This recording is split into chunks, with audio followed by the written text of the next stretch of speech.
We are here with Matt Moore, the author of The South's Best Butts, which I think is one of the best titles of a book I've ever seen. Once you hear it, you're not going to forget it, right? No, absolutely not. And so you traveled around the country learning from pitmasters, learning all about barbecue. You know, why is sort of the regional differences within barbecue so important to understand and so important for this book?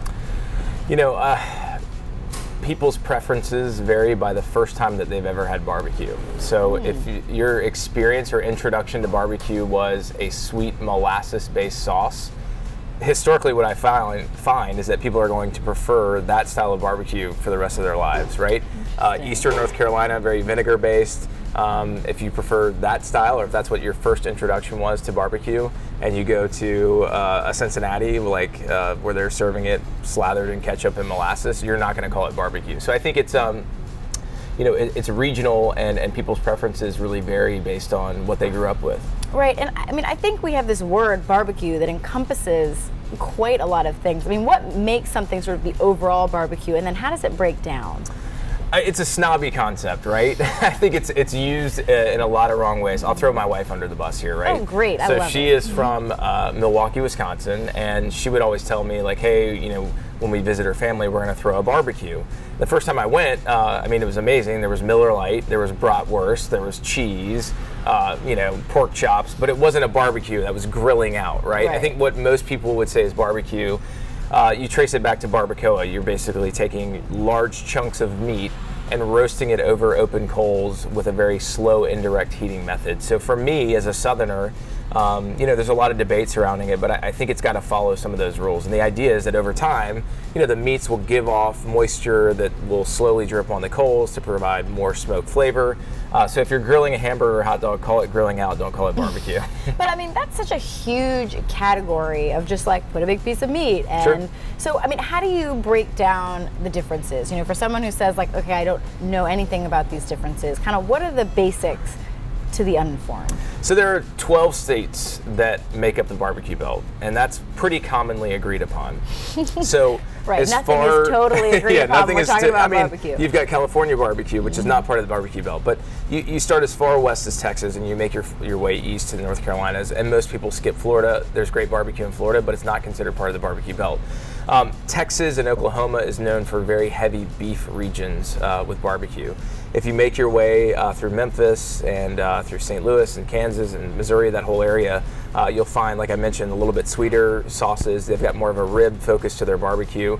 Kentucky is known for mutton, which is also a unique specialty. And then as you make your way to the Carolinas, you're going to find whole hog style cooking, where they're not doing just individual pieces, but they're chopping all the meat together. And then what about the flavors in those areas? Because obviously there's one piece of it, which is how much of the pig, what kind of pig, and then there's the flavors and the sauces. Absolutely. And you have the recipes for kind of like the mother sauces, but how does that break down? I've always said, you know, I think there's 5 mother sauces of barbecue, just in the same way that you have that in French gastronomy, right? So starting in Eastern North Carolina, you're going to find just truly a vinegar-based sauce. Some people would call it blasphemous to have tomato-based in an Eastern North Carolina style sauce. As you make your way south, you're going to find mustard. And a lot of people say that the German immigrants that settled that area, mustard was very prevalent in their cuisine, and that's why you find it in the sauce.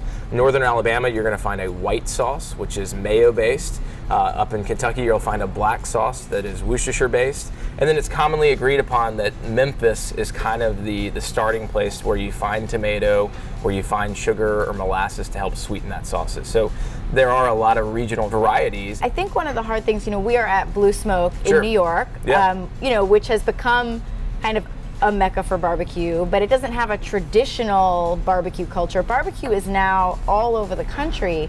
How do you sort of keep those lines delineated when kind of everybody's into barbecue now? Yeah, like I said, I'm not a snob when it comes to barbecue, but it has long been said that you know, true barbecue doesn't exist outside the Mason-Dixon line, and I would say that Blue Smoke in New York is one of those places that really broke the mold. I think you're always going to have varieties, and it's going to be due just to geography, right? An oak tree grown in Texas is going to taste different than one in Georgia. A hog or a cattle raised in those states is going to taste different. So Texas brisket, due to the hot nature and due to the sandy soil and the woods, it's just going to be different, right? So I think you'll always have some elements that will be, very specific to geography, but it doesn't mean that you can't take those techniques and those ingredients and apply them anywhere throughout the world and create great barbecue. For people cooking at home, obviously there are certain things that pitmasters can do that perhaps the average Joe cannot do. Sure. And you kind of break a lot of that down in your book. What are the things that you see as being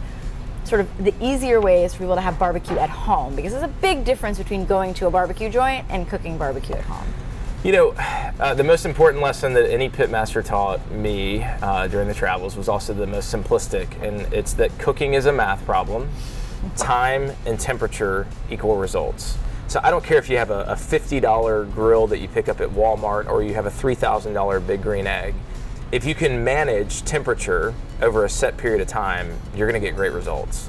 Obviously, if you want to add different types of wood to add more flavor, or different rubs or different sauces, but really what it boils down to is becoming a master. Do you have any area that you recommend kind of starting in, or recipes that you recommend? Because obviously, someone who's going, ooh, I'm going to pick up this book, I'm going to start with a whole hog, probably not going to whole do hog. So well. We focus on the pork butt in this book, and I think it's the most humble, versatile, and forgiving cut. I would tell people, if they're really into Texas brisket, master the pork butt first, because it's about $1.99 a pound at your store, where brisket's going to be $10.99 to $15.99. So once you get that result, then you can parlay it onto other types of cut. Well, the book is The South's Best Butts. If you want to start your barbecue education, Matt Moore is the man for you. Thank you so much for being here.